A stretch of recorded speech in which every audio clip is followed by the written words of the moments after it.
showtime! Woo! Woo! Woo! Woo! Woo! Woo! Woo! Woo! Woo! Styling and profiling. Woo!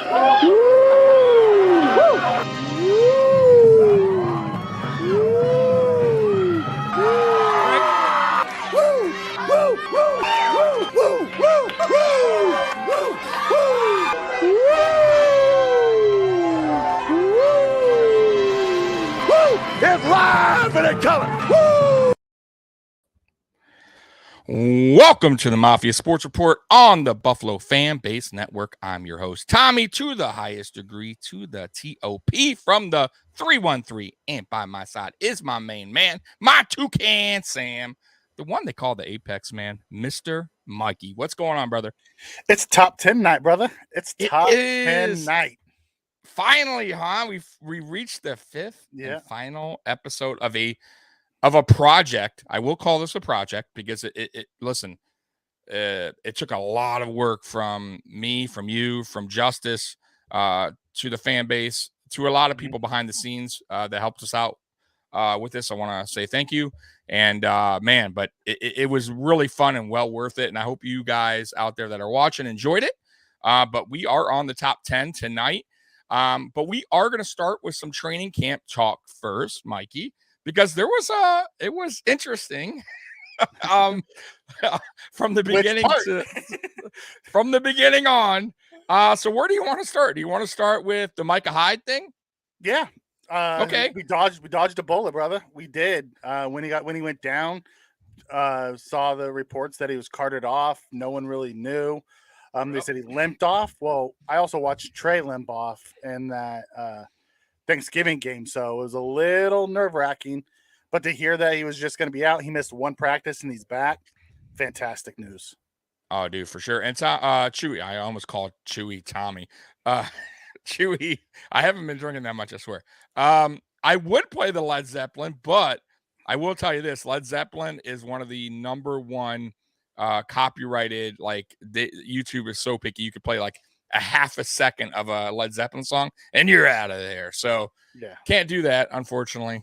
So, but yeah, Micah Hyde, I was like, oh no, Mikey. I was like, not one of our best, like I don't want anyone hurt, but once I kind of heard that he was in the cart, but he was in the front car, then I was like, okay. And then I heard hip bruise. I'm like, it's nothing. And then he was right back at camp today, by the way.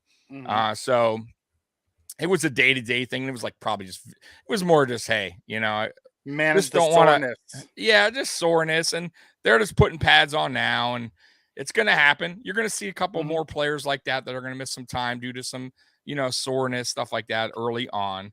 But that's okay. Next big thing was Josh Allen and Jordan Phillips.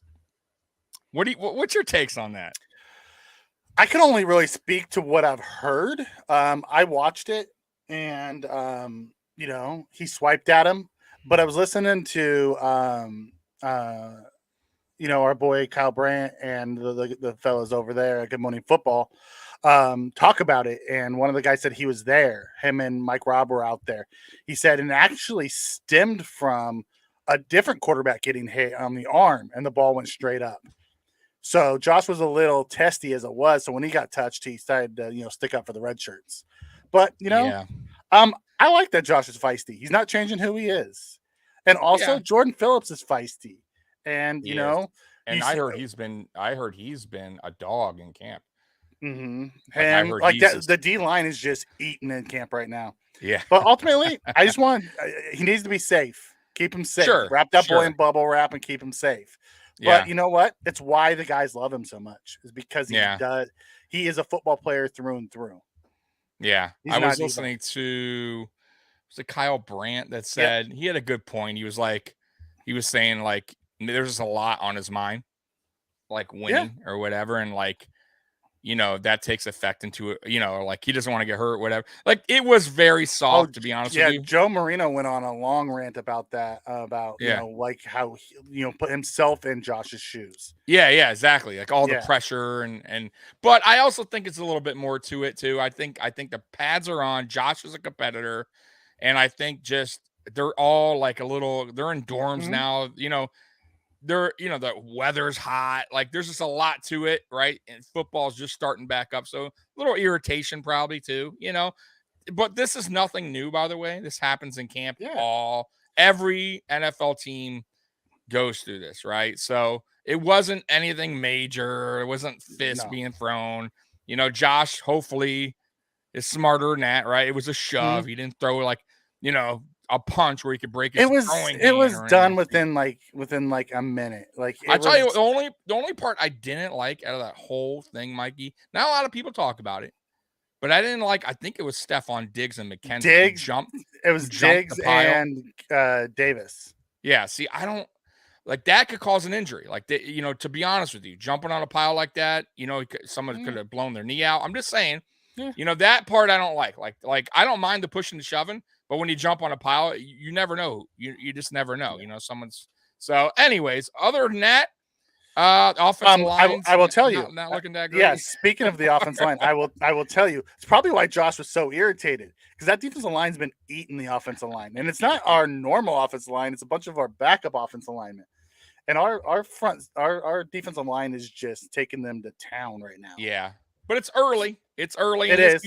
It always happens. Like I remember one year, I don't remember. I think it was last year or the year before. It was the opposite way. Like we were just killing the defense. Defense had no, you know what I mean? And then the defense will kill the offense like a week later. So I just think everyone's starting to get into form again. So I'm not taking any of this like where I'm like, time to worry. No, like I'm not yet. We have 3 of our starting 5 not practicing right now.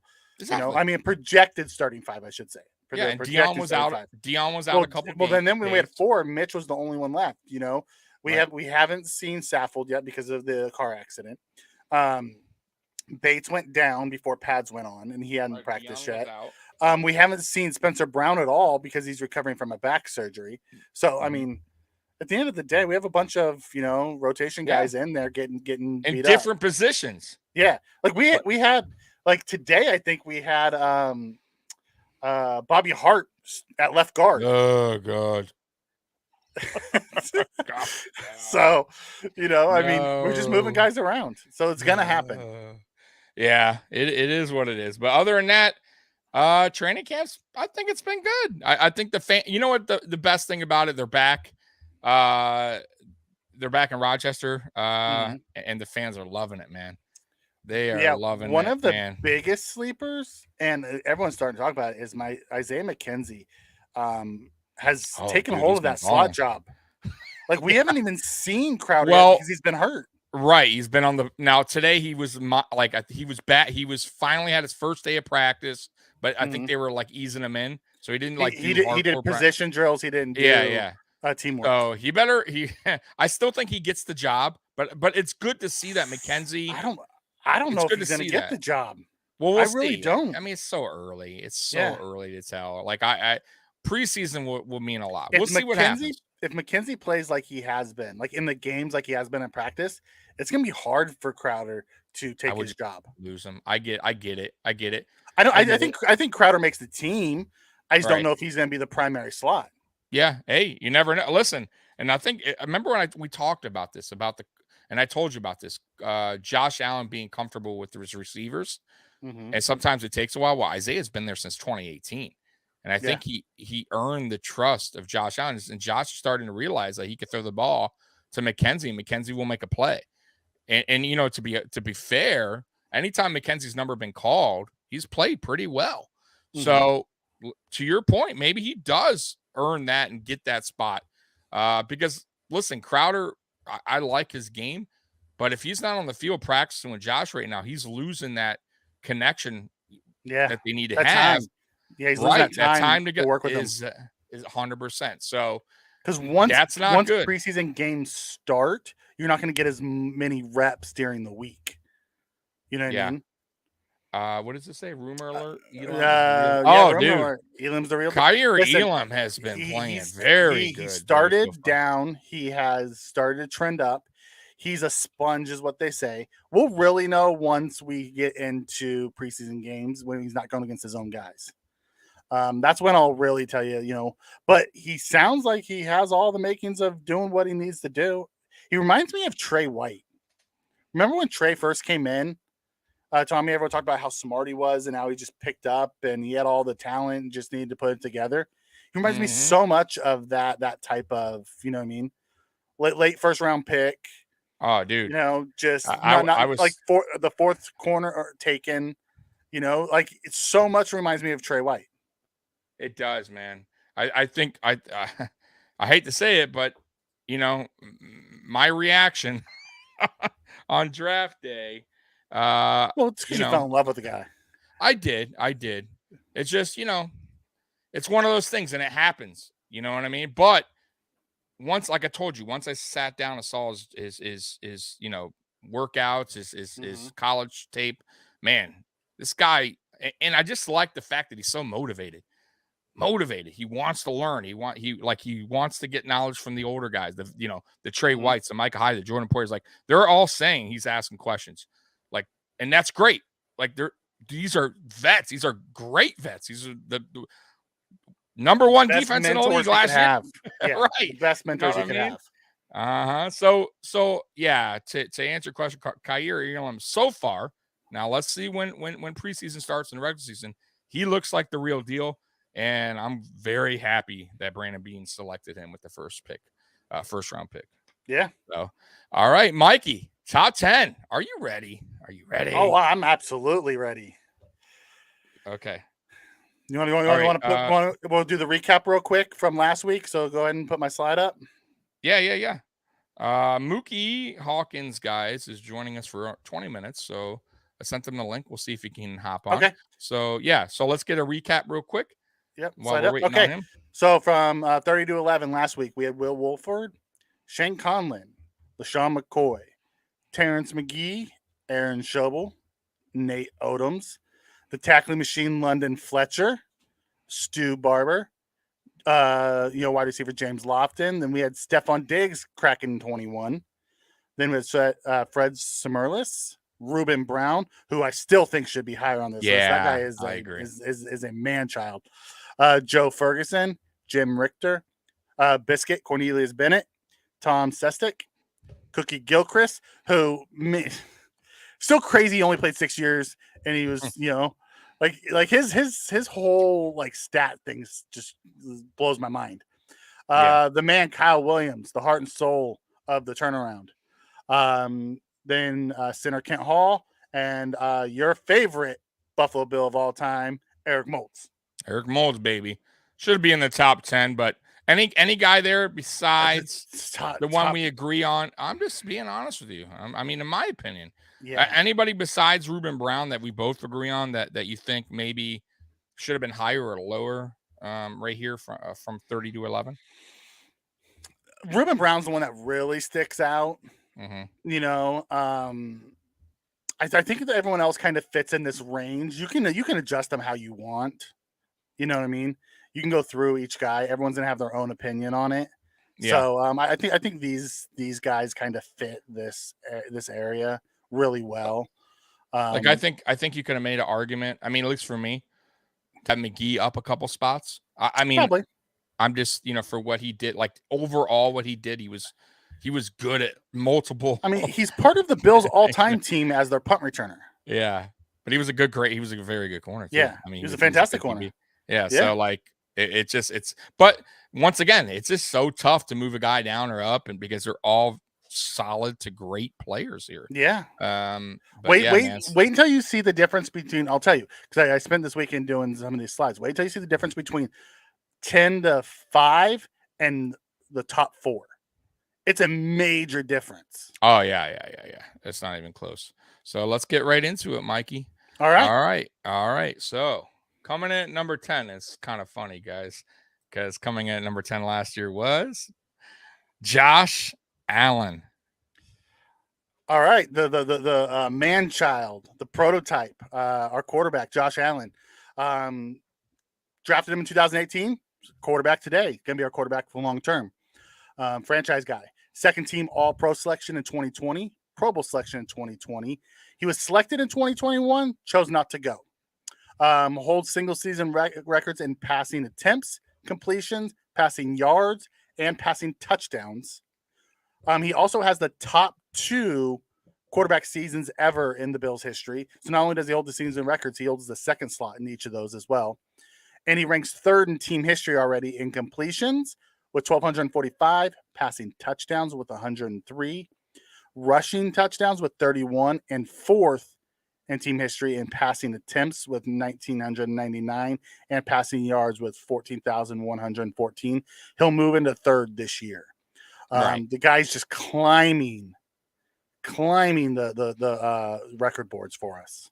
And this is why, to answer your question, Chewy, this is why he is in the top 10, because of everything he's done in a short amount of time as the Buffalo Bills quarterback, the leader of the football team. It's deserved. I mean, kind of like, and I brung it up when I pulled his name up.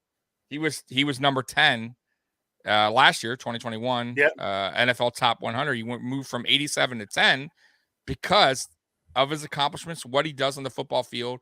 I mean, it's not just he's like the heart and soul right now of this team. He really is. He's a true leader. Yep. And he's done, to be honest with you, he's put the work in to get to this spot as a number 10, because let's be real here. How many great quarterbacks have gone through Buffalo, right? We got Jim Kelly, right? Josh Allen. I mean, Ferguson. We got about 4 in our history. Yeah, it starts to dwindle down though, Yeah. So this guy's already setting records, right? He's already gotten us to the playoffs, the second season. Got right? the championship game. Yeah, right, exactly. So, and he's done better each season. So, like, he's improving, and he still hasn't really hit his ceiling yet. He doesn't. I don't know if he has a ceiling. He's one of those guys who just continuously gets better, works on his craft. Like, I don't know what his ceiling should be. And I'll tell you, Earl, he should be higher. He was higher on my individual list. I will tell you, but after I did all of the slides for this, I think he's perfect at 10. Hey, Mookie's here. Mookie! What up, going on, brother? Hey, what's going on, guys? What's up, buddy? Hey, I guess now that you're on perfect timing, Earl coming in saying Josh Allen should be higher than 10. I know that you know the list offhand, so without you saying it, do you think he should be a little higher on this list, or 10 is about right for Josh Allen right now? 10 is about right with Josh right now. He barely just got in the top 10. You know what I mean? Right now. He did. Yeah, so 10, I think 10 is a good spot for Josh. Okay. I mean, we do have 9 other guys that, as far as like all time, Josh is still playing. So, 10 is a good spot for Josh. Right. And remember, guys, in 2-3 years when we redo this list, he'll probably be higher. Yeah, I would think. I really would think. Mookie, real quick, I know you're limited on time. Anybody on the list that we've done so far that you felt like should have been higher or lower that we named, or you didn't see the list offhand that you remember? I know it was Gilmore. Gilmore was a little high. Yeah. And I don't know. I think Flutie should have been higher than where he was. Okay. What about Ruben Brown? I really didn't have issues with the top 100. Yeah. Okay. All right. And me and Mikey thought Ruben Brown should have been a little higher. Yeah. Though he was in the top 20, right? He was 20. Forget his number exactly, but he was in there. But yeah, let me play a quick clip here of Josh Allen doing his thing on the football field, guys, and then we'll get to the next guy. All right. Do it. In the playoffs, the plays that he made was them sideline throws. It hit ball on the money. Everything had to be on point. Going deep downfield. He's got it. Are you kidding me? Big time throwing. Most guys don't have the guts to do that, but that just symbolizes Josh. He's a guy that's confident in who he is and his ability, he's going to take chances for the team. He waited for that to develop and laid that out there. Perfect. Try and take a shot right here, something right. Look him off one side and throw it right back to the other. Look left, fire right, look right, go left. Down the middle, and it's a touchdown by Dawson. Make the points and move on. Second down, Allen. Oh, he's going to walk in. Easy touchdown, and the Bills take the lead. Deep drop. Deep throw, and it is hauled in for the touchdown. Emmanuel Sanders. 30. Go! Allen steps up. Jumps over the defenders to pick up the first. Now, how many? Yeah. So the dude pretty much can do it all. And that's just little. I couldn't put much more because copyright, guys. So yeah. He has a ton of clips already. He is like a Swiss Army knife quarterback that is 6'5", 240 pounds, I think he is. And that can move and that can run you over. He's not afraid to run you over to get the extra yard. He needs to be afraid. Right. Make the man get down. Right. Someone teach him to slide. But I'll tell you what, it will probably never happen. But we will teach him to get out of bounds a little bit more often. I'll tell you that will happen. But in his mind, though, I think no matter what, if there's a 4th and 2, 4th and 1, and if the play's called for him, he's going to do whatever it takes to get that yardage. If that has to be going through a player, he's just going to do it. Like he's not scared of contact, and but the quarterback draws have to stop for sure. Hey, what's going on? Justice has joined us. How you doing, Justice? Hey, what's going on, boys? I mean, I see I came in during, Josh Allen being announced at the number 10 position. And I mean, he's the most talented quarterback in NFL history, the most talented quarterback to ever pick up a football. So, I mean, numbers 2 through 9 are just lucky that we didn't do this a year later because they probably would be moved down a spot because he will be the number 2 player by next year after the Super Bowl MVP season. So it's dope to see him at number 10 here. Yeah. Listen, I it's hard to disagree with that if we win a Super Bowl, which I believe we will, because it hasn't been done in Buffalo. We all know this.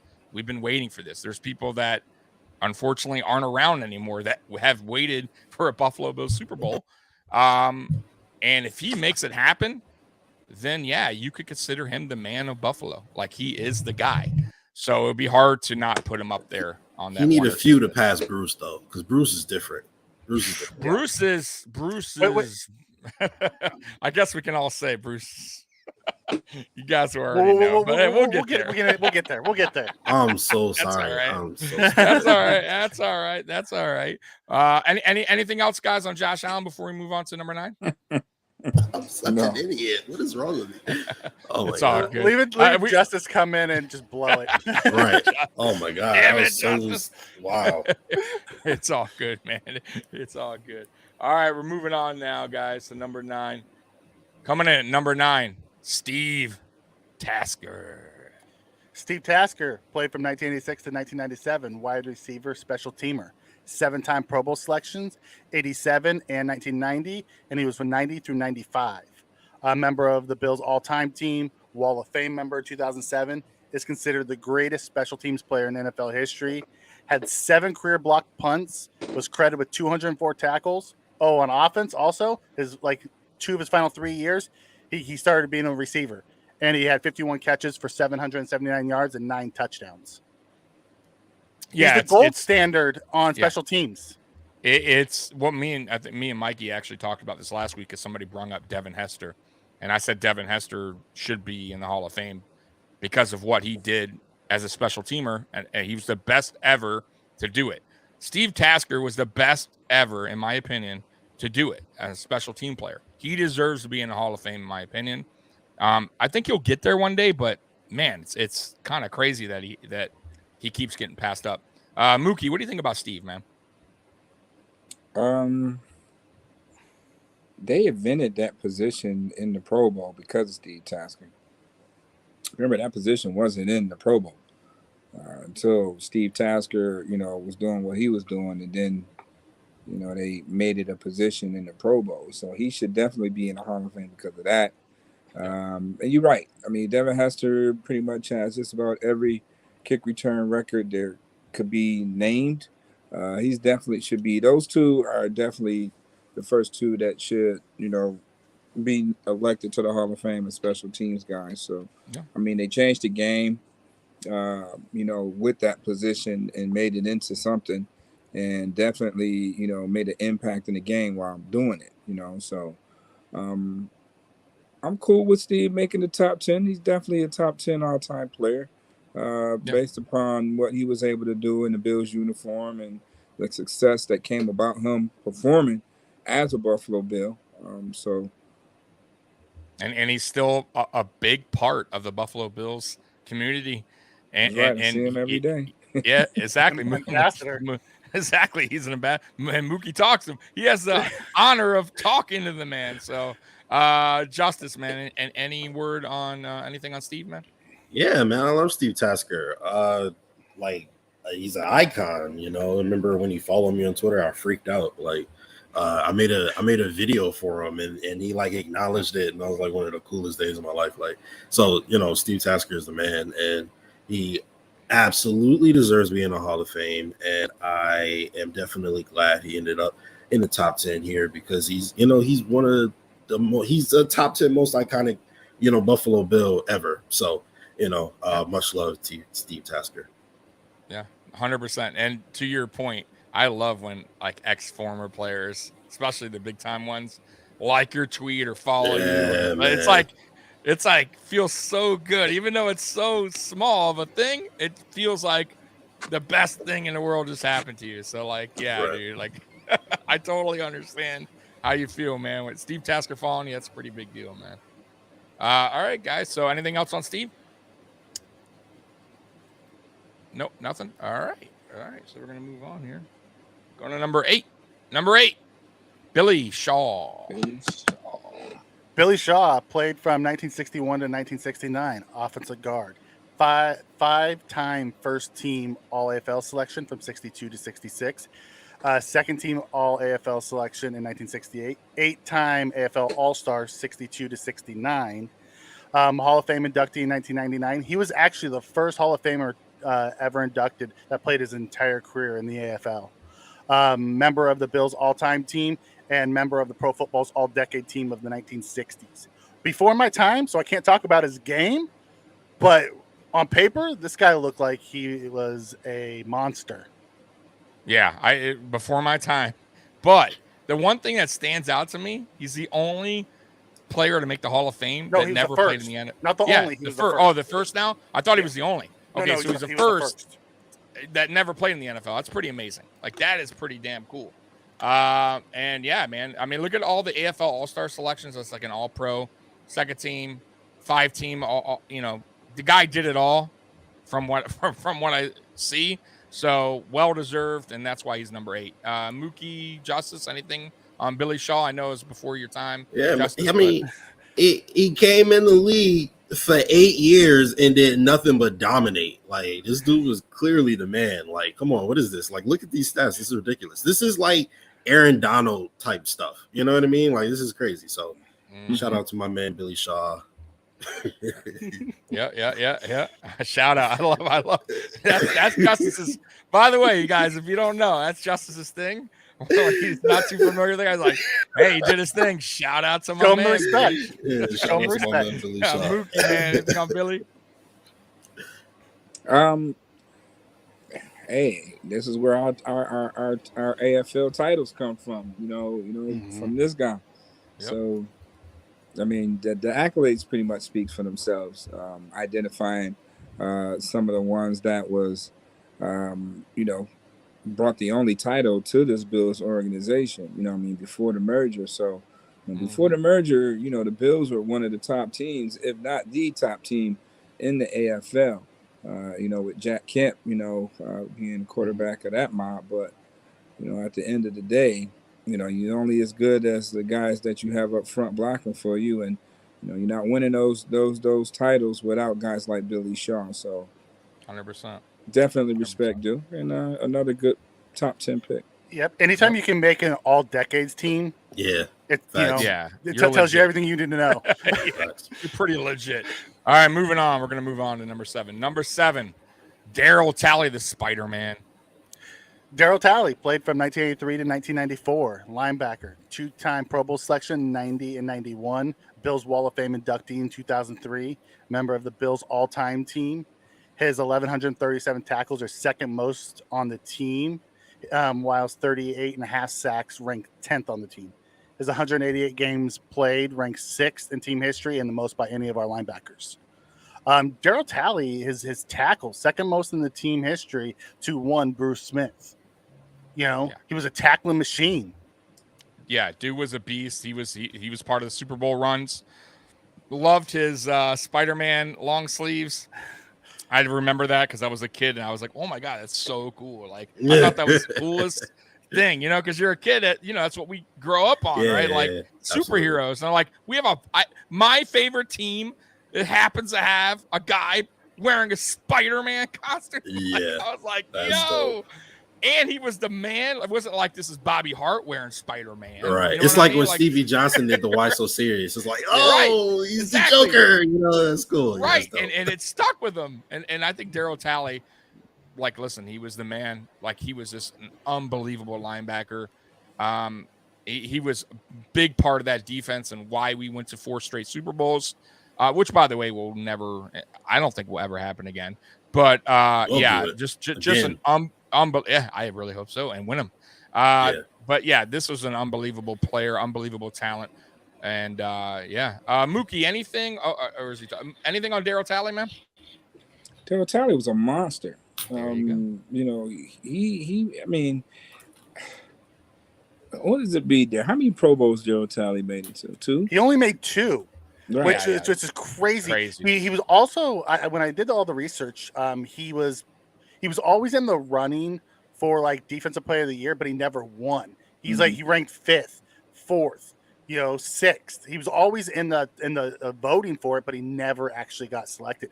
And Pro Bowls is more of a popularity thing at the time than actual based off of your performance. But it's crazy that those type of performances don't show up when you're ranked inside the and get those votes. Like Josh was second in MVP voting. He doesn't get the credit for MVPs, but he was still voted on. Mm-hmm. Yeah, I mean, he used to put up crazy numbers too. So I'm like, he only made 2 Pro Bowls. It just lets you know how deep the talent was back then. When guys like Daryl Talley is making 150, 160 tackles.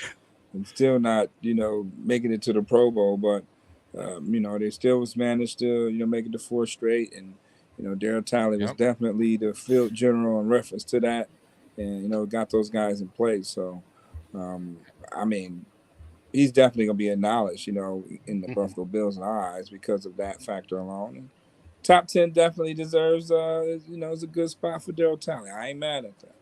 All right, Justice. Anything on Daryl, man? Yeah, I mean, look at it. This is before I was born, but I know of Spider-Man just because he's that iconic. You know what I mean? And his wife is super, she's super dope on Twitter. She's really exciting and super into the community, and that's always dope. So shout out to Daryl Talley. Top 10. Number 8. Let's go. All right. So we're gonna be moving on here to number 6. Coming at number 6, Joe, and I wish I knew his last name, Delamallary. I'm sorry Joey D, man. They just call him Joey D, man. Joey D. Yeah, Joey D. Sounds a lot better. Yeah, Joey D. played from 1973 to 1979 and then came back for an encore season in 1985. Okay. 3-time first team All-Pro from 75 to 77, 4-time second team All-Pro, 78 to 80, and then again in 83. 6-time Pro Bowl selection, 75 to 80, Hall of Fame inductee in 2003, member of the Bills all-time team, and named to the NFL's all-decade team of the 70s. Is he on the Wall of Fame? Because I don't see that. Of course, Joey D is on the Hall of Fame. Okay, I just don't see it on the list there. Okay. Like, listen, you'll see as we go through this, Tommy. I ran out of space for some of these guys. Well, no wonder Molds isn't on there. His last name is long as hell, and there's no more room on the wall because this guy just put the D there. Like, right.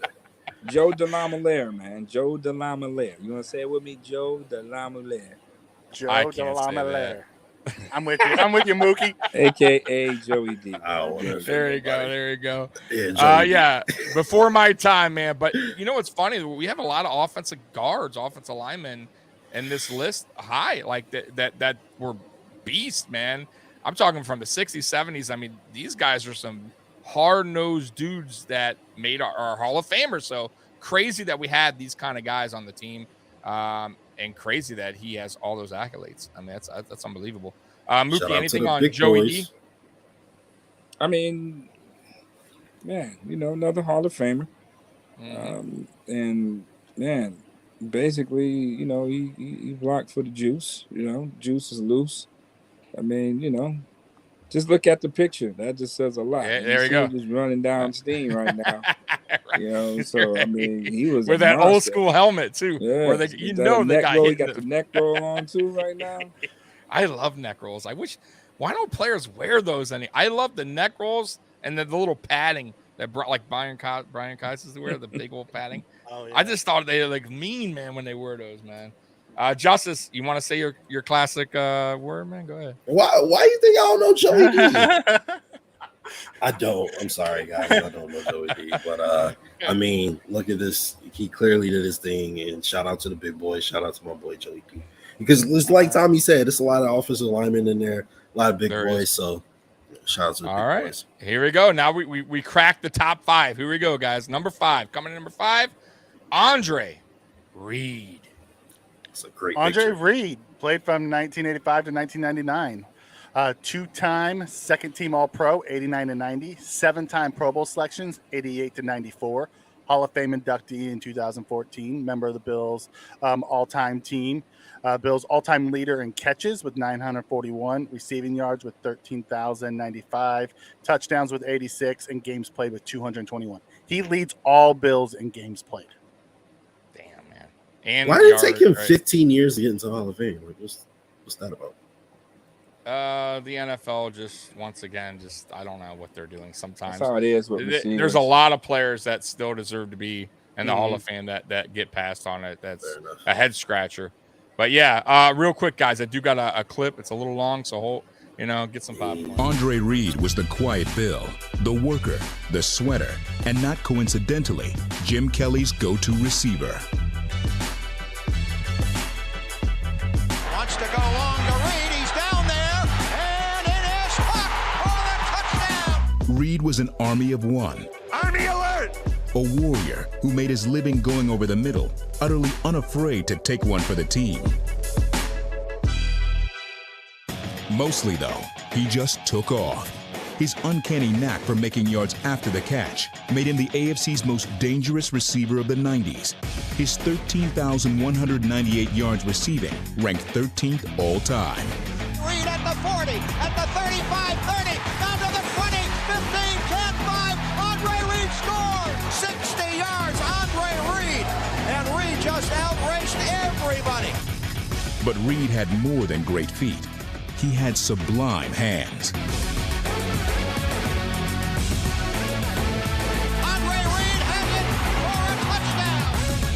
His 951 receptions rank 11th all-time and earned him 7 straight trips to the Pro Bowl. The Bills at the Kansas City 25. Now Kelly throws long to the end zone. Touchdown! It is Andre Reid! Most of all, the 4th-round pick out of tiny Kutztown State was an athlete, a playmaker who made it happen any way he could. And here's a reverse to Reid, and he drops the ball. He wants to throw downfield. He's got a man there, and it's caught at the 20-yard line. Andre Reid with an incredible pass off that dipsy-doodle play. And it was Reid whose 3 TDs helped the Bills overcome a 35-3 deficit in a legendary win, now known simply as the The comeback. You forget how good that guy was. You really do. You forget how good that guy was until you watch something like that. Oh, dude, he was dominant, man. And I do remember that Houston game like it was yesterday, Mikey, sitting on my couch. Yeah, I'm not going to talk about that. I've had that conversation. Yeah. This dude was just electric, man. He was awesome. I know we were trying to get him that record, or I forget what it was, and he was not too happy because we were like, we did something his final game or whatever. But other than that, I mean, we got him his record. So the guy just loves Buffalo. He is like I said, he is part of that crew that got us to the 4th straight Super Bowl. So nothing but respect for Andre Reid, and that's why he's number 5, man, because he was Buffalo. He was the Buffalo Bills. To be that size and be able to play the slot as well as he did is just amazing. Yeah. And when you think Buffalo Bills, like, honestly, like, even if you're like Justice and he wasn't around back then, he still knows Jim Kelly, Thurman Thomas, Andre Reid. Like, those guys' names will always be stamped. Like, it don't matter if you just became a Bills fan in 2016, right? Like, if you're a Bills fan, you better know your history, and these guys are the main guys you better know. Jim Kelly, Andre Reid, Thurman Thomas, right? Bruce Smith. And it will forever be stamped in Buffalo, man. Forever. I'm talking years and years and years and years and years and years. So, Justice, anything on Andre Reid?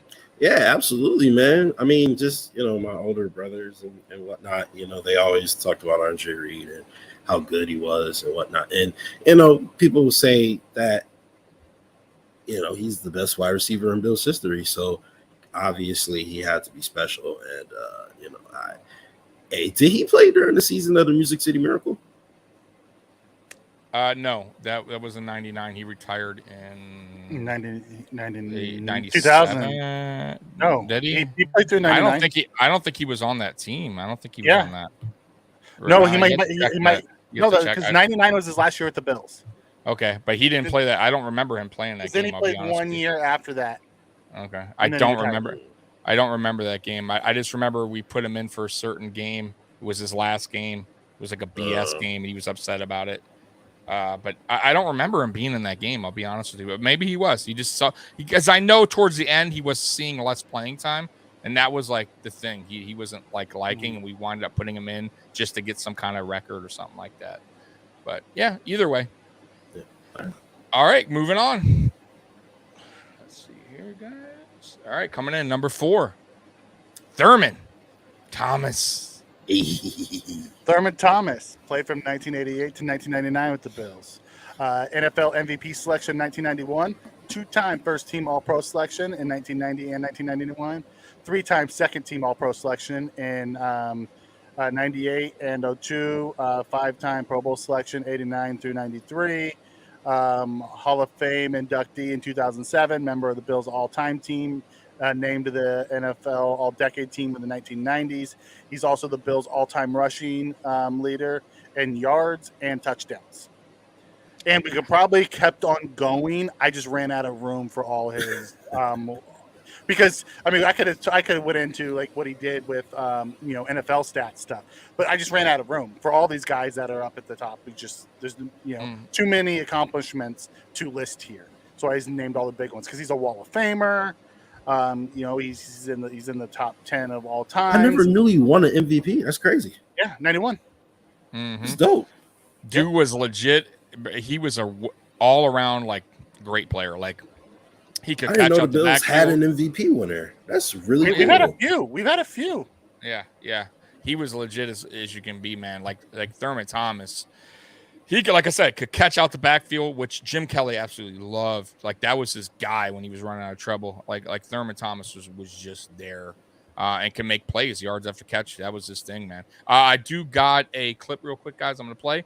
Once again, get your popcorn ready. Well, okay, so they give it to him this time, and as long as you put up, you don't have to shut up. And Thurman Thomas turns in on the left.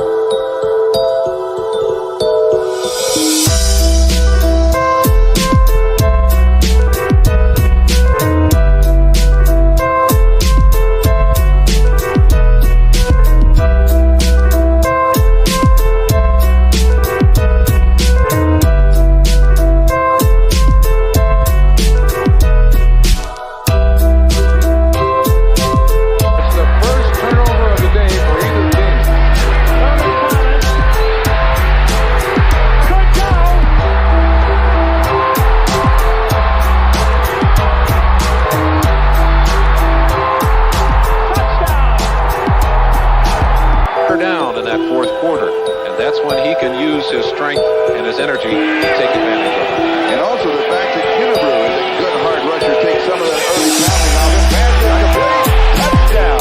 Whoa. The man, Thurman Thomas, has 2 in the ball game. 1 by land and the other by air. 25 yards. So, Thurman Thomas says, give me the ball, and they give it to him. And he busts 32 yards to put the game away. The Bills go on to win it 27-17. Yeah. Dude, he was that dude. Yes, he was. He was just, bro, he could break tackles. He Anybody? had speed, he could catch. Anybody? Yeah, anybody who can keep Barry Sanders on the bench in college. Oh man, LSU. Like that Oklahoma State team must have been really good. Have those 2 guys in the backfield. Oh, you think? But Barry Bo, is right? Barry. Barry Oh, Sanders. Yeah, Barry. it's Thurman and Barry together. in I Oklahoma State. love. That's crazy. Yeah, Oh my right. God. Growing up in that era, I love Thurman Thomas, but I'm also a realist. Barry Sanders is the best running back ever to play. I absolutely. Even though I love Thurman Thomas, but Barry Sanders was. He was special. He was different. But yeah, but I will say this though: Thurman Thomas was a better pass catcher than Barry Sanders. Barry Sanders, running back wise though, was I don't know if we'll ever see a guy like that again, like with his cuts and just his fight, he was unbelievable. But anyways, you Thurman said Thomas OK was the State, man. right? Yeah. I'm not tripping. Bo did go there, right? No, Bo didn't. Bo went to Auburn. No, Auburn.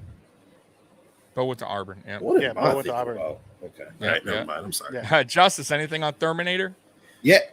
No, shout out to my man Thurman. I mean, I know about Thurman Thomas, but I don't know enough to say because obviously he's a legend and me sitting up here telling everybody what everybody knows it wouldn't really do it justice. So The thing about Thurman Thomas was he was Marshall Faulk before Marshall Faulk. Thurman Thomas was actually probably before his time. That's a good take. He was the guy you would split out and throw him to. You saw it in the clips. Like he was legendary, but he was before his time. What he would do in today's NFL would be mind-boggling. I do have somebody. James Cook 2.0. What? I do have somebody, guys, that I want to put in this top 10 that deserves it. Not a player. No place else you'd rather be than right here, right now. When it's too tough for them, it's just right. They played their hearts out absolutely, but just wasn't to be this year. Very quiet locker room, as you can imagine, after the game. And I went over, didn't know what I was going to say. Sit down next to Scott Norwood. And before I could say anything to him, Daryl and Nate Odoms came over. I said, man, don't worry about it. I missed tackles, man. The game should have never come down to that. And we all had chances in that game to make plays, to make a difference in it. You go back to the hotel and you just you mourn. You pound your mattress. Finally, you get off by yourself in the dark of night and everybody's asleep. And I remembered some words from a poem about an old Scottish warrior. Fight on, my men, Sir Andrew said. A little I'm hurt, but not yet slain. I'll just lie down and bleed a while. Then I'll rise and fight again. Marv Levy. Honorable mention. Definitely deserves to be an honorable mention of the top 10. He's the greatest coach in the Bills history at this, I had to throw that in there because, Marv Levy, well deserved. He, even though he wasn't a player, man, he's another guy that will forever everybody want. He's the leader of these men. Yep, that's really cool. I think that's dope that you added him into it because I think it's very well deserved. Yep. All right, moving on. Coming in number 3, OJ Simpson. OJ Simpson played from 1969 to 1977. NFL MVP selection in 1973. 3-time NFL Player of the Year, 72, 73, and 75. 5-time first team All-Pro selection, 72 to 76. 6-time Pro Bowl selection, 69, 72 through 76. Hall of Fame inductee in 85, member of the Bills all-time team. NFL All-Rookie Team selection in 69, ranked second in team history in rushing with 10,183 yards and rushing touchdowns with 57. The man was known as the Juice for a reason. The dude was unbelievable. Before my time, but I saw many highlights.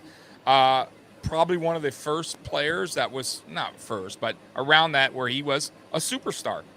Like outside of Buffalo, like he was the guy. Like mainstream. Yeah, but on the field, he was a dog. Like he was a dog on the field. He had it all. He had the size, he had the speed. He could, like I said, run you over and take it to the house, 100 yards. And he got to that. I'll never forget the 2,000 yards when I watched the film. It was unbelievable. It was an unbelievable moment. And yeah, man, O.J. Simpson, man, he listen, for what I mean, I know we talk about his the things he did or whatever, but on the football field, football related, he deserves to be number 3, and that's why he's here, and that's why he's still in the Hall of Fame, because you can't take away the things he did on the field. Justice, anything on OJ? I know he's before your time, but I know you know OJ. Who don't know OJ? I mean, exactly. I don't even know if I can use my phrase for OJ. I mean, he was a dog, clearly. I mean, I watched a few documentaries or whatever, and just looking at what he was to America at the time.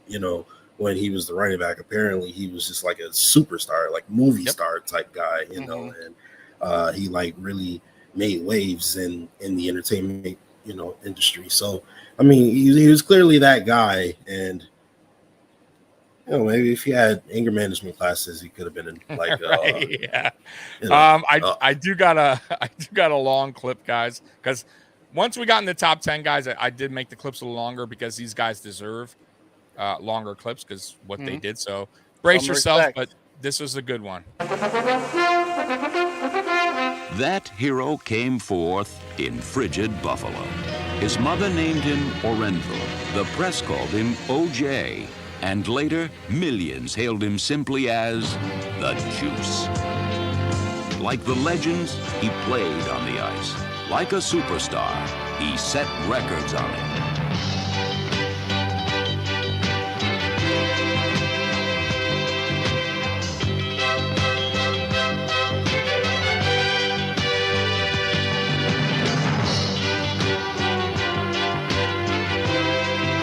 OJ had it all. The speed, the size, the move.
That last scene is almost like exactly what happened to his career. Like, that's great. Yo, I had to put that. That's hilarious. When he got the paint on his arm, like it was such a big deal. He's like, oh no. But yeah, the Naked Guns. I remember. I was like, oh man. Before the whole incident, I was like, "That's OJ, Buffalo Bills, baby!" Like, you know, Nordberg. But yeah, man, unbelievable. And he had he had a ton of commercials. If you guys remember, Hertz. Was it Carson's and stuff? Yeah, man. Like, this dude was a superstar, man. And hey, he's back at it, by the way. He's on Twitter. So yeah. He's one of the first. He's one of the first football players to cross over to mainstream. I think he called Deshaun Watson a bad person today, or something like that. Isn't that the kettle calling the pot black? I mean, dang. Anything else on Thurman, guys? All right, so we're gonna move to number 2, and there's no surprise here, guys. Number 2, Jim Kelly. Jim Kelly, the rifleman himself, played from 1986 to 1996. First team All-Pro selection 91, second team All-Pro selection 92, 5-time Pro Bowl selections in 87 to 88 and 90 to 93. Hall of Fame inductee in 2002, member of the Bills all-time team. He's the Bills all-time leader in passing yards, completions, attempts, and passing touchdowns. He definitely deserves top 5. I'm not sure he would have been my number 2 overall, but he was also the leader of those teams. And the reason why I say that, and I see the look on your face, Justice, I'm telling you, I would have put Thurman Thomas personally at 2. However, you're nitpicking in the top 5. Really. Jim Kelly was a beast, is a beast. What happened to him after his playing career and how he's beat cancer numerous times he's a living legend in Buffalo, and he deserves to be in the top 5. Put him at number 2. I have nothing but love for that man. Yeah, I definitely think he deserves number 2 spot, Mikey. Listen, he was he didn't want to come here initially. We all know that. He went to the USFL.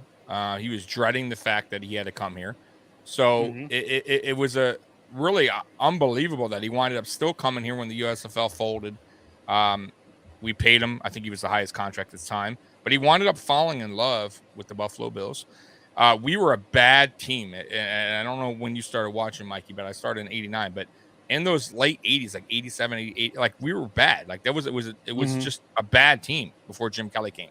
Jim Kelly came. I think we got into the playoffs. I think the following season, that season, 88. And then we started getting players like Andre Reid, Thurman Thomas, and started really building a core. If it wasn't for Jim Kelly being on this team, even with those awesome players like Thurman Thomas, Andre Reid, Bruce Smith, even, there's no way we go to the Super Bowl without a quarterback. As we know today, that we sit here and talk about how great Josh Allen is. Without Josh Allen, even if we had Stephon Diggs, even if we had Von Miller, even if we had a great running back, without a true leader at that position, you're not going to get where you need to be, in my opinion. And Jim Kelly, to get to a Super Bowl 4 straight seasons, even though we didn't win it, it speaks volume. The guy was that good. He's a Hall of Fame, and then not only that, he's just a great person outside football. So to me, he's well deserved at number 2 for everything he's done. The 5-time Pro Bowl selections, the second team All-Pro, the first team All-Pro, Hall of Fame, Wall of Fame. The guy's done it all except for win the big game. And, that's unfortunate, but there's other great Hall of Fame players that never won a Super Bowl, never even been to a Super Bowl. So you can't really take that away from him because he didn't win a Super Bowl. Other than that, I got nothing but love for Jim Kelly, and that's why he's number 2. Justice? Yeah, man. I mean, look, obviously Jim Kelly is the man. He is the legend of Buffalo. Probably the most iconic Buffalo Bill of all time. Just obviously based on, what he did for the city of Buffalo, how he's still very much entrenched in the culture of the Buffalo Bills and everything that goes with it. He has been nothing but a fighter his entire life, basically, especially, during his NFL career and after his NFL career. He had to face cancer, God rest his sons, I forgot about and, he's had to deal with a lot. So I'm not mad at the number 2 spot. The only reason I made that face, Mikey, is because in preparation for this, I did some interviews with some people, and this person asked to remain anonymous, so I won't say nothing, but he said, or he or she said, that Jim Kelly would be in the 30s somewhere if it was up to them, and that he's the reason that they lost all 4 Super Bowls. I was wearing 95. Don't kill me. He was not the reason they lost the Super Bowl. Okay, I don't know. I didn't see those Super Bowls. I watched those Super Bowls. This is what I was told. All right, so I don't know. I'm just saying. Yeah, they're extremely wrong. Whoever said that, I'm glad. Smart. Let me tell you something real quick. Smart for them to remain anonymous, because BillsMafia would be all over that ass, whoever it is, in the top in 30. Those were two different people, by the way. Somebody said what, like 30, then two different people better remain. Yeah, they got to remain anonymous. They have their opinion, and we respect their opinion. Yeah, I get it. But when I was saying I didn't think he should be at 2, I was thinking maybe he should be at 3 or 4 at the lowest. I wasn't, Wait, what is the Wandering Buffalo faxing? Yeah, what are you faxing? The faxing that he should be in 30s? I hope not. I hope not. Man, that's shout crazy, out, bro. Shout out to listen, the reason why, and I don't know if you watched Justice, the Super Bowls, but I mean, I watch, unfortunately. I would not. I'm sorry. It was. I know the outcome already. I would not sit through that. Right. I wouldn't sit through it either if I was you. I really, honestly, it does hurt, but it won't hurt as bad because you weren't around watching it live. Like you weren't, you didn't live those days. So I would recommend, honestly, to watch it, because I might watch the Giants game, but the other ones where there was no shot, then no. Well, no, that's not true. Well, we were up against Dallas at the half. Okay, we had a shot at that time. It just was Dermot Thomas fumbled before the half. We could have scored. So there was things that happened in that game that we could have went up bigger. Now, the Giants game, and I always say it is the one we should have won. I think we were favored to win. We had a better team, in my opinion. Team. Yeah, it just I think we went in there a little lackadaisical, to be honest with you. I think we were a little bit overconfident, and it happens. Okay, that stuff like that happens, and it happened to the Patriots. The Patriots were better than the Giants. Let's be real, and they got beat by the Giants. So it wasn't Jim Kelly's fault why we lost Super Bowls. We were just out. We were outbeat. We were outplayed. A whole team. It's a team effort. Jim Kelly didn't go in there throwing 10 interceptions. The whole team did bad. Thurman Thomas did bad. You heard that clip right there. Darryl Talley missing tackles. I mean, like, there's a lot that goes on in a football game. You can't just blame one person. So yeah, that's how I see it.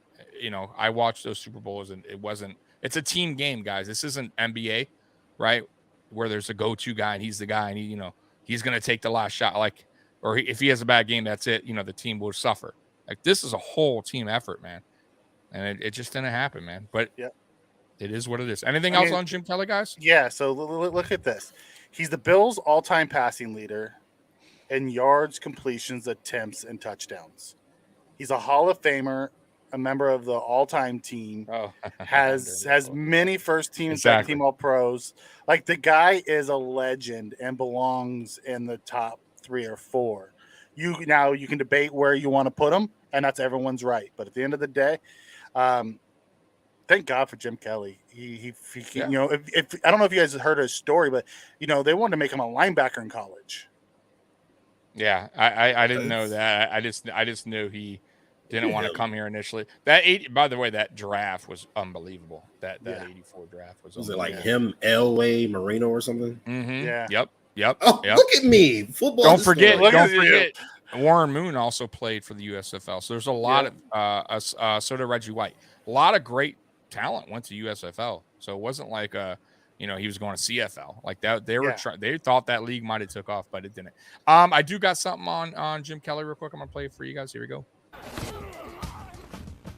I've never seen a guy get hit so many times, take so many hits to his whole entire body and get right up and still go out and perform and still give us an opportunity to win football games. I mean, he can go out there and he can have a broken leg or arm or whatever. You know, he's going to try to attempt to get out there in that football field.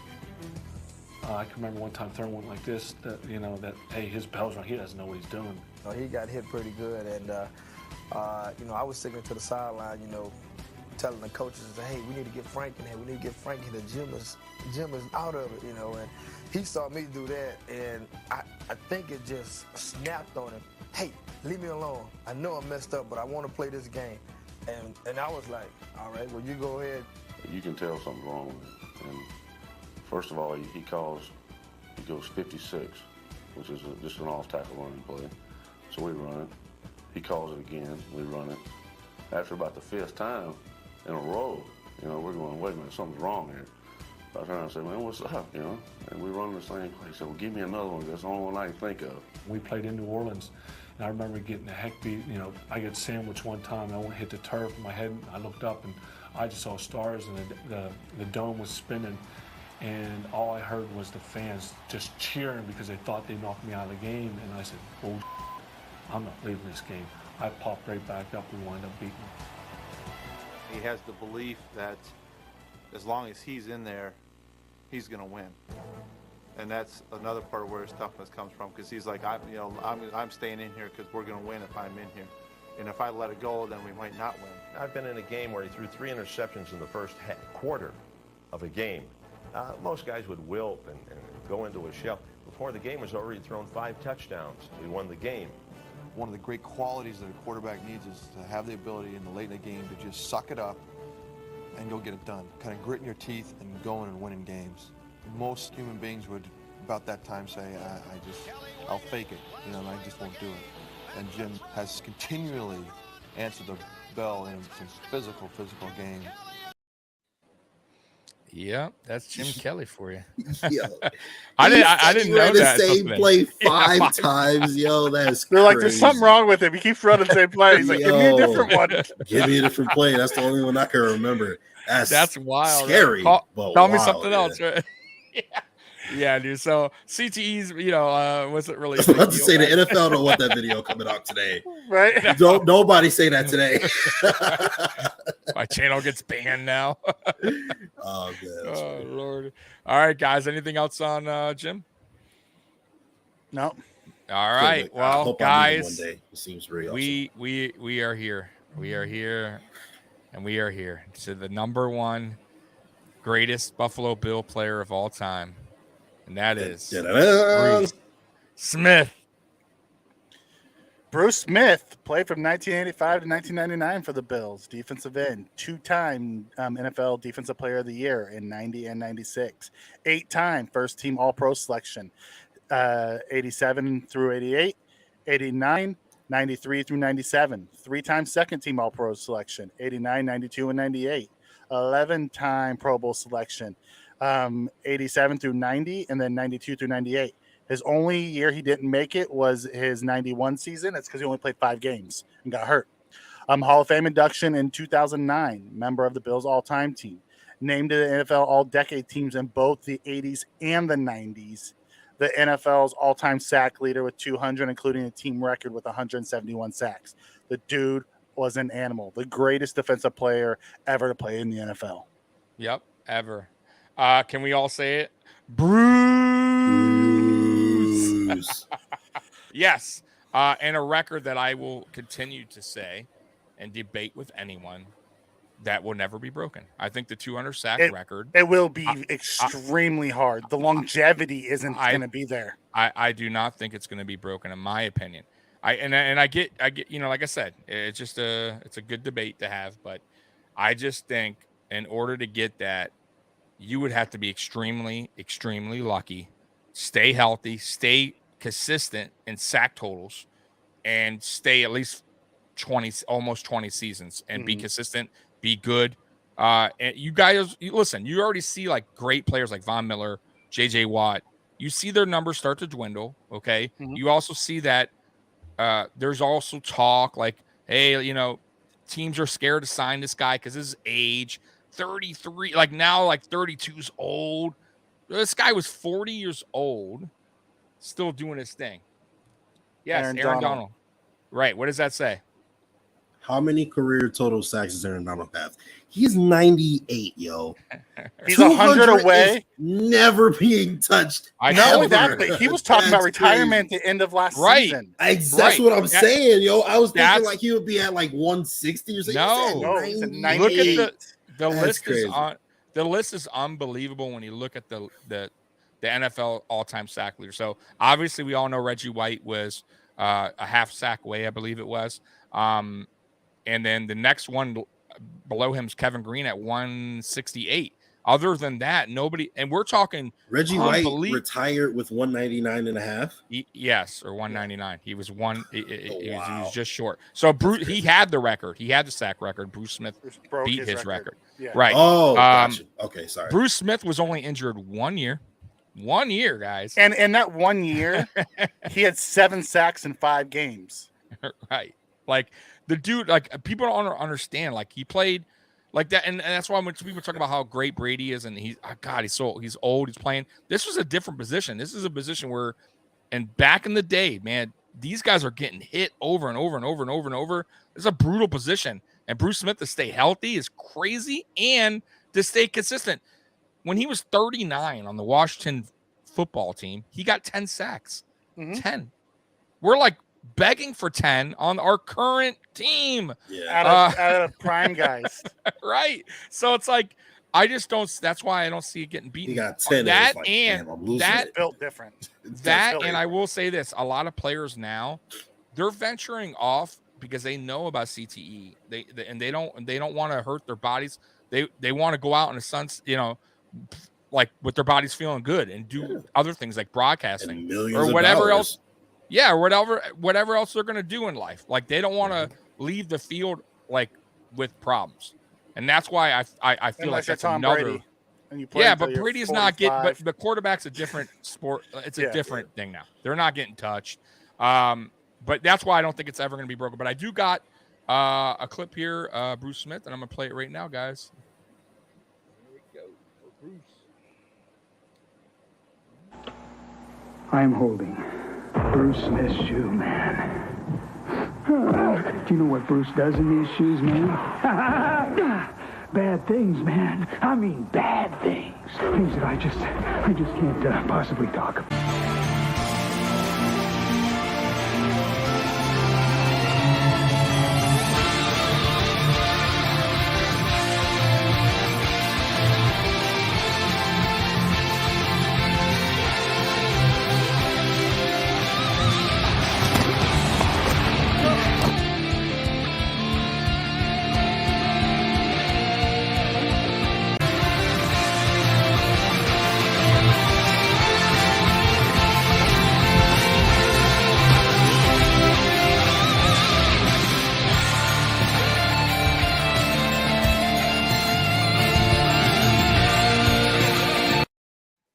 Dude was relentless.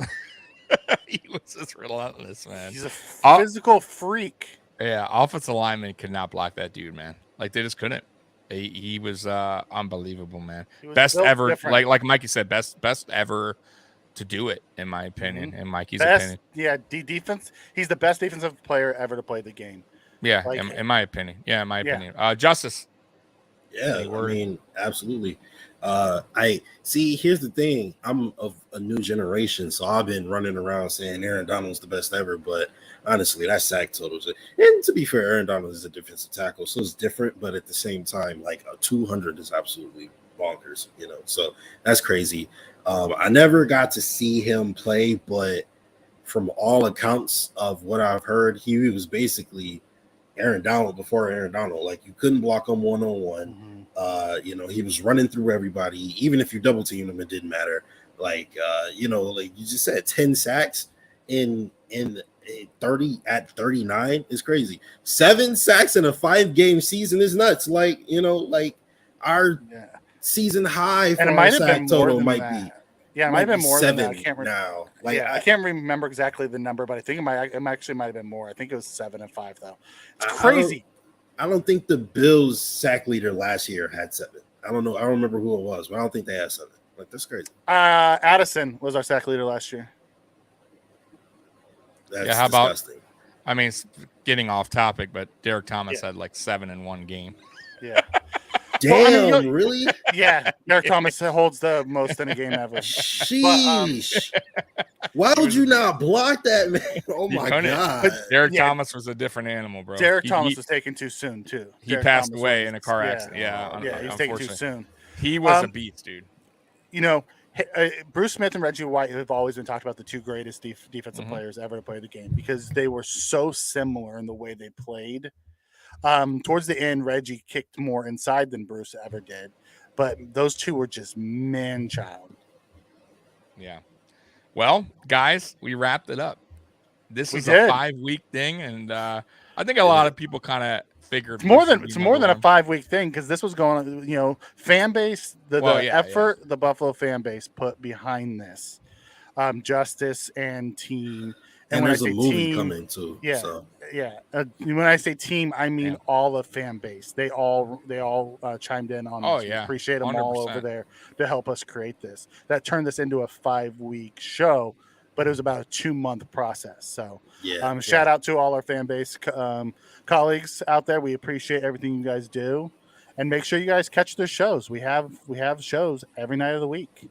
Yeah, Justice, while we got you on, you have anything to that's going on in fan base that you want to say now, like that people can know about coming up shows or anything like that? Oh my God, Tommy, bro, we got so much coming. But we just had our first couple Mafia minutes. Obviously, my man Tommy and Kyrie shot the first couple Mafia minutes this today. So make sure you guys check that out. That'll be every day. Tomorrow night, I have Versus series for basketball though. So we're doing basketball. It's going to be Kobe versus LeBron, top 20 highlights. So you know you want to see that, you know. And then Wednesday, me and Caveman got a show. You know, we rebranded, so I'm gonna let y'all know, you know, what's going on with that. And then Friday on Twitter. Yeah, exactly. And then Friday, we have the Versus series in football. That's me and my man Jake Jordan. We're doing LaShawn McCoy versus Barry Sanders. So you're definitely gonna want to tune in for that one. Yes, and then last but not least, on Sunday, damn, I'm so busy. Oh my God, Sunday we have the Buffalo Bills versus the Detroit Lions. Thanksgiving, week 12 of the Madden Cast series, so that's exciting as well. And how is that going, by the way, Justin? What is the Buffalo bro. Bills record on Madden? Yeah. So the Bills right now are 10-1. Nope, we're going into week 12, so they're 9-1. Who do we lose against? Curious. Packers. Packers. Right. Packers. And it was a mad thing because like at the end the AI completely botched the time situation and the Bills had an opportunity to win and they just let the time run. It was stupid. So Madden. It was a That's Madden Madden. thing. Yeah, but you guys are more than welcome on any platform because I love working and talking with you guys. Yeah, So you'll catch me in the chat almost every week, and I get in there, and you know it's fantastic. Listen, I love video games. I love Madden. I don't think I ever would have been one of those guys that's like, yeah, I sit down and watch a simulated game. But these guys are entertaining. They always have guests. Thank you, man. You know, we saw Robin come in. She was awesome. You know, it's a fantastic time. And I get in there and I just chat with people. You know. Yeah, you guys do it different. You do a play-by-play, which makes it unique. Because I've seen others where they just play it. Right. And it's like that's what made us different, and then everybody else wanted to do it the same way. Exactly. So yeah, I dig that, man, because it's a Sunday. I'm like, yeah, what's on? Nothing's really on. Bills game is check on. This out. Yeah, man, it's the Bills game. My favorite part of what you guys do there is neither one of you guys know the outcome. So you're watching it live with us. Well, right. You have no idea if Madden's going to screw us or exactly. Because if we saw, we wouldn't have changed the results of the Green Bay game, but like it would have been an alarm system. Like, well, that was weird, but we don't know what's going on. So we figure out the same time as you guys figure out. That's what makes the like play calling authentic, you know? Yeah. So guys, Mafia Sports Report real quick, just to tell you guys a little bit too. We got a lot going on too on our channel, on our side. Tomorrow night is Nuclear Heat Wave Wrestling Podcast, which is their debut, their premiere. which is pretty cool. They start at 8:30. So if you're into wrestling, WWE, AEW, whatever, tune into their show at 8:30. And then Wednesday, Rally Towel Sports is also premiering on my network. They are also coming on at 8:30. That will be cool. It's just different. They're basically talking dunks and drives. Yep. And they're basically talking sports, man. So they're just talking. It's not, a Buffalo Bills per se thing, but it's more about just everything, NBA, NFL, golf, whatever. So they're cool guys. Sports report, man. Come on. Yeah, man. It's a sports report. And then we also got Jason Malloy. He's going to be going live soon on Monday nights as soon as hockey kicks off, but he's doing videos here and there.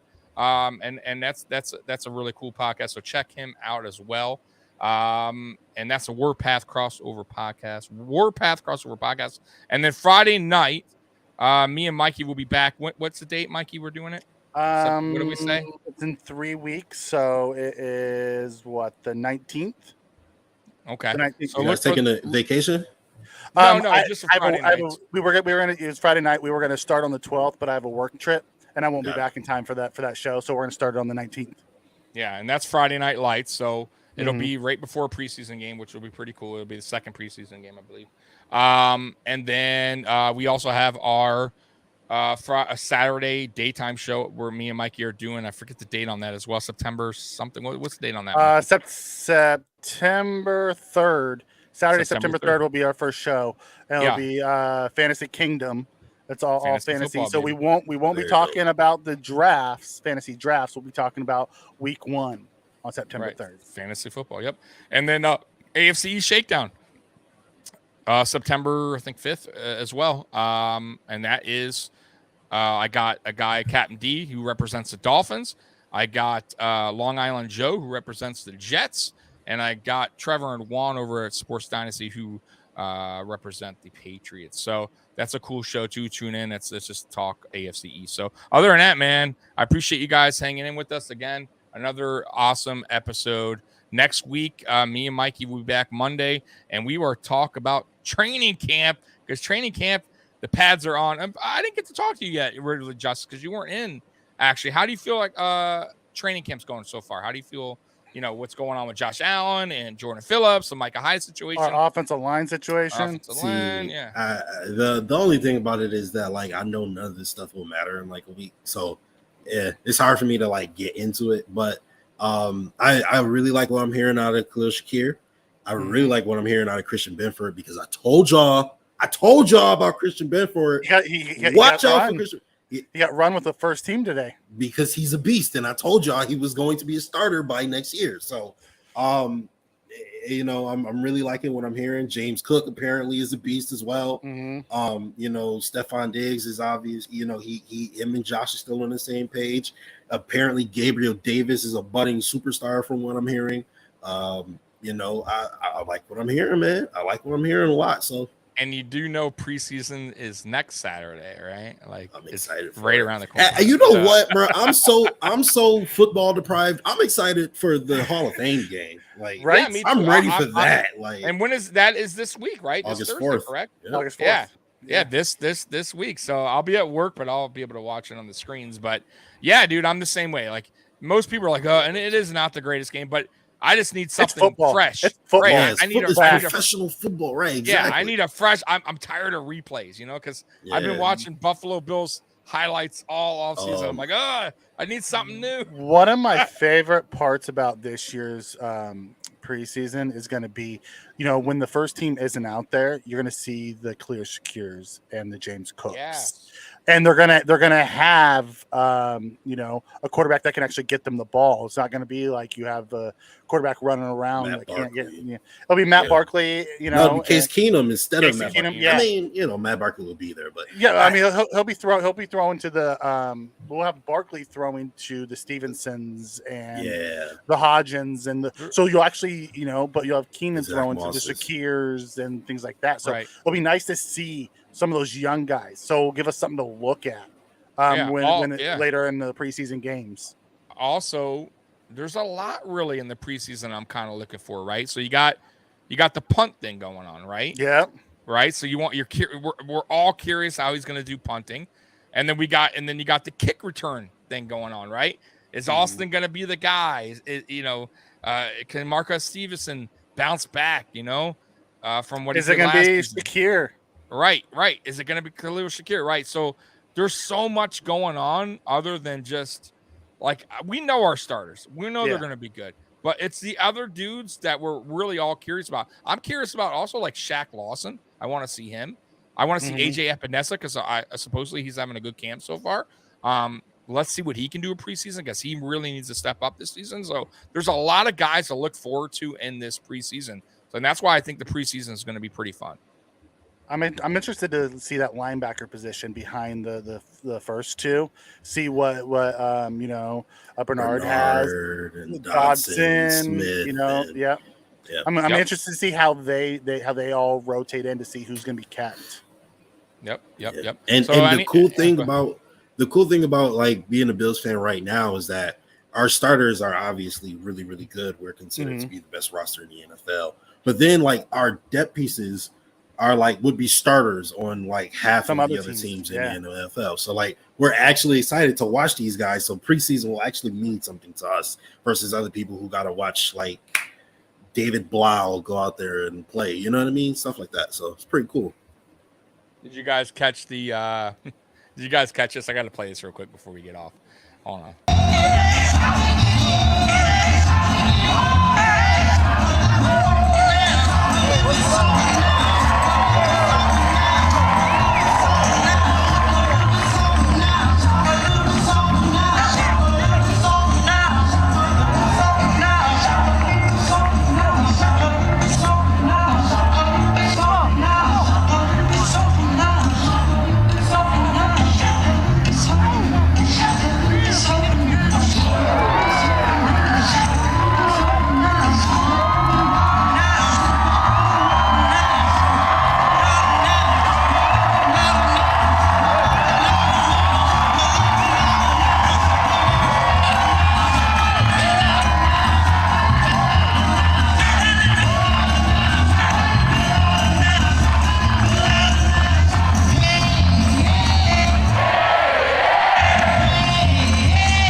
Tell me that doesn't get fun.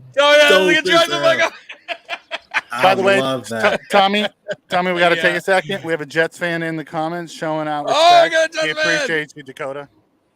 Where Dakota? Let me see here. Dakota I was ready to say ill, but if he's respectful, then okay. Right, cool. Hey, he Dakota came in to show respect to no, that's cool. Hey, if you're still on here, Dakota, tune into the AFC. Tune into the AFC East Shakedown. I'm gonna have. I don't know if you watch, but Long Beach Joe is gonna be on the AFC East Shakedown. He's gonna be representing your Jets. So I season, love that they tune put in. the Patriots fourth. Oh, I love it too. Yeah, you guys had a totally great draft. cool I'm not gonna lie. with this ranking. I'm good with that. I am totally cool with that, and good for you guys if you guys can have a better. I think you will have a better season. You guys had a good draft. I will give you that. I like Robert Saleh. I like Saleh. He's good. He's a good coach. I don't like that they're turning things around there, to be perfectly honest. But Joe Douglas seems to be doing well. I loved what they did in the draft. I'm not sold on Wilson yet. He's got the talent, but let's see if he has the can put it together. The cojones. Yeah, I call it the 3-year rule for me at least. So like if you haven't shown progress, I'm not saying you have to be like lighting it up by year 3, but that's kind of where I'm at with Tua over in Miami. So it's like he's kind of like just he's not really. You got to see it this year. You have to show this is it. Progress. Like they built around they gave you the wide receivers now. So you got to show something, right? You got to stay healthy too. Like that's another thing with Tua. He just can't stay on the field. So hey, but that's not our problem. Yeah. But anyways, I wanted to shout out Dakota as they came into the comments. Man. I appreciate you hopping on, man. And like I said, check out AFC Shakedown, man. Your buddy Long Beach Joe, who represent you guys, will be there, man. So any last word, guys? Make sure you like and subscribe to the Buffalo Fambase YouTube channel. We're doing big things this year. We're 100%. excited.